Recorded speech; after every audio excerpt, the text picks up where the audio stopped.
Oi, eu sou o Herbert. Eu sou a Fernanda, prazer. E a gente é do canal das Bi. E hoje a gente veio contar histórias não contadas. Primeiro, vamos contar a história de um homem que fez muito pela vida das pessoas trans, João W. Nery.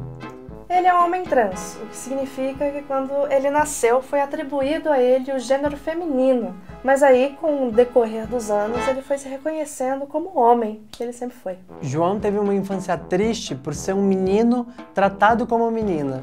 Ele não entendia por quê. Aos 9 anos, uma psicóloga disse para sua mãe obrigá-lo a usar roupas de menina e também a repreendê-lo todas as vezes que ele tivesse comportamento considerado masculino demais. Aos 13 anos, começou a se dedicar aos saltos ornamentais. Era uma tentativa de ganhar massa muscular, mas também de elevar sua autoestima. Saltou até os 16 anos, ganhando ao todo 29 medalhas em competições femininas. Aos 19 anos, ele entrou na faculdade de psicologia, onde ele teve o primeiro contato com teorias sobre sexualidade e o comportamento humano, que é determinado muito pela cultura e pela nossa sociedade. Em 1975, ele viajou pela primeira vez para a Europa e foi onde leu sobre cirurgias transgenitais bem-sucedidas. Essas eram feitas em apenas alguns países. Apesar da revista científica Sexualité descrever ali a cirurgia para mulheres trans, a técnica utilizada também poderia ser convertida para homens trans. Já deu para entender que a vida dele nunca foi fácil, né? Ele não tinha referências para se inspirar.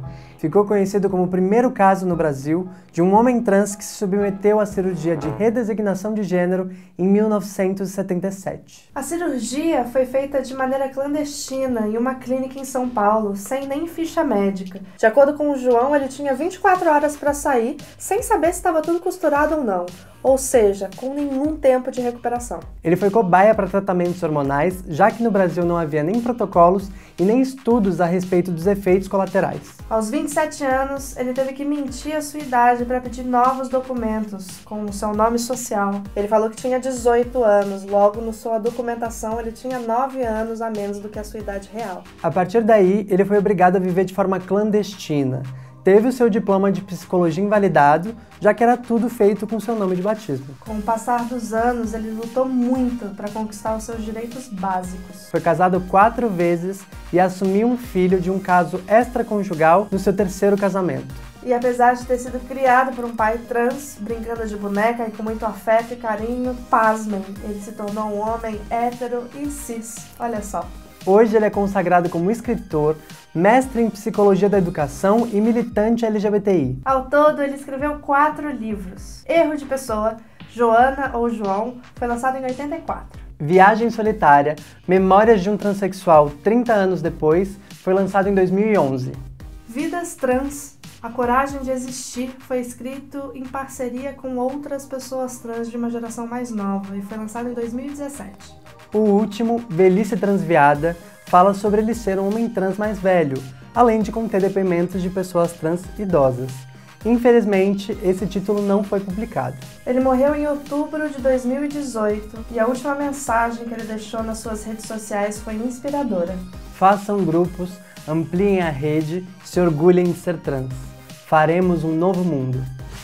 Outra história não contada é a de Indianara Siqueira. Nascida em 18 de maio de 1971, ela sempre soube que não pertencia ao gênero que foi imposto ao nascimento. Aos 12 anos, começou a tomar anticoncepcional por conta própria, com altas doses de hormônio feminino. Foi babá, ajudante de pedreiro e catadora de materiais recicláveis nas ruas de Paranaguá. Aos 16 anos, ela foi praticamente expulsa de casa e foi morar sozinha. Aos 18, viajou para o Rio de Janeiro com um francês e se apaixonou pela cidade. Foi aí que ela começou a usar roupas ditas femininas.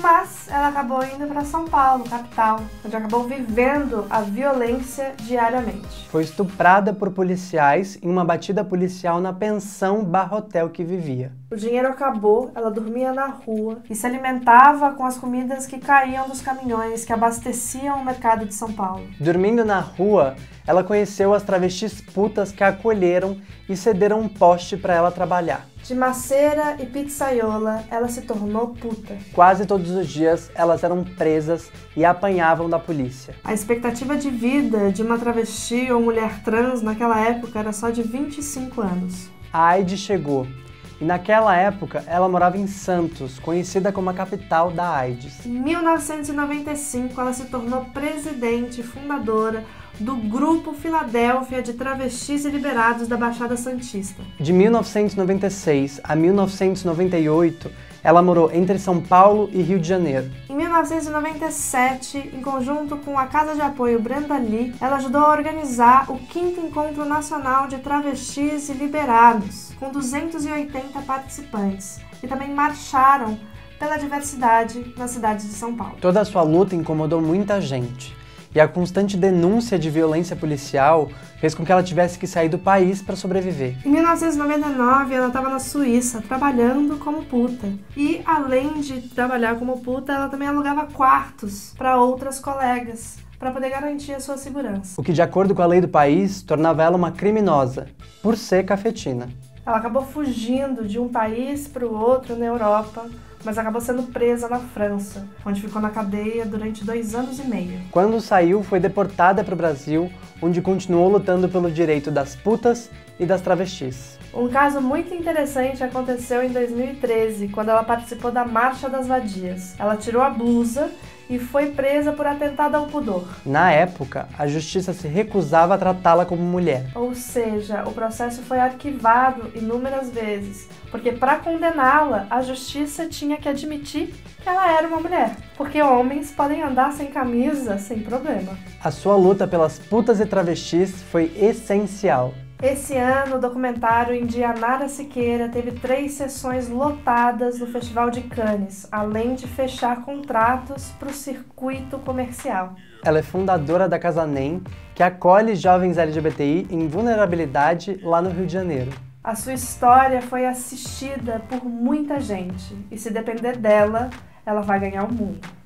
Roseli Hoff, filha de pais judeus, é considerada uma das pioneiras do movimento LGBTI brasileiro. Formada em filosofia e antropologia, ela se aprofundou nos estudos sobre lesbiandade e sexualidade. Junto com Miriam Martinho, ela fundou o grupo Ação Lésbica Feminista. Ela foi também uma das responsáveis pela criação do jornal Xana com Xana, sobre a vivência lésbica. Esteve presente no Stonewall brasileiro, conhecido como a Revolta do Ferros Bar. Ela e outras mulheres se organizaram contra a proibição da circulação desse jornal, do Xana com Xana. Ela participou de programas de rádio, de programas de televisão e nunca escondeu a sua sexualidade. 2 participações em programas da Hebe Camargo em 85 e 86 tiveram grande repercussão na imprensa e também no movimento gay e lésbico. Tudo isso só porque eles falavam abertamente sobre lesbiandade. Aos 31 anos, Ruth, que sofria de depressão, cometeu suicídio. Em homenagem à sua luta, seu legado e ativismo, o Brasil passa, a partir de 2003, a comemorar o Dia Nacional do Orgulho Lésbico, no dia 19 de agosto. Luiz Roberto de Barros Motti. Ele é antropólogo, pesquisador e historiador.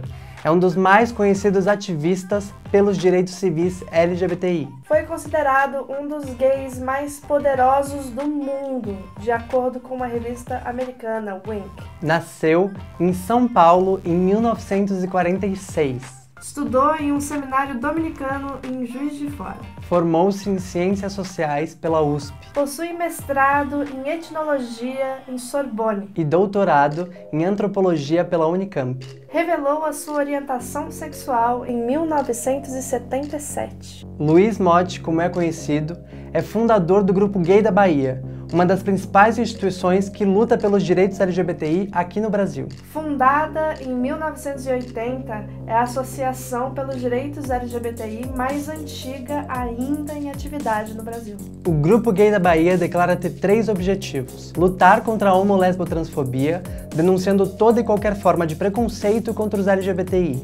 Informar sobre a homossexualidade e trabalhar para a prevenção do HIV e da AIDS junto à comunidade LGBTI. Conscientizar os LGBTI sobre os seus direitos para que possam lutar pela sua cidadania, cumprindo assim o princípio de igualdade que está na Constituição brasileira. O Grupo Gay da Bahia lança anualmente um relatório sobre a violência sofrida pelos LGBTIs no Brasil. Esse relatório, esses números têm sido fundamentais para pressionar a Justiça, o Executivo, o Legislativo, para que eles comecem a agir em prol da nossa comunidade. Tem muitas pessoas com histórias lindas que a gente não tem tempo de contar. Fora as histórias que se perderam com o tempo.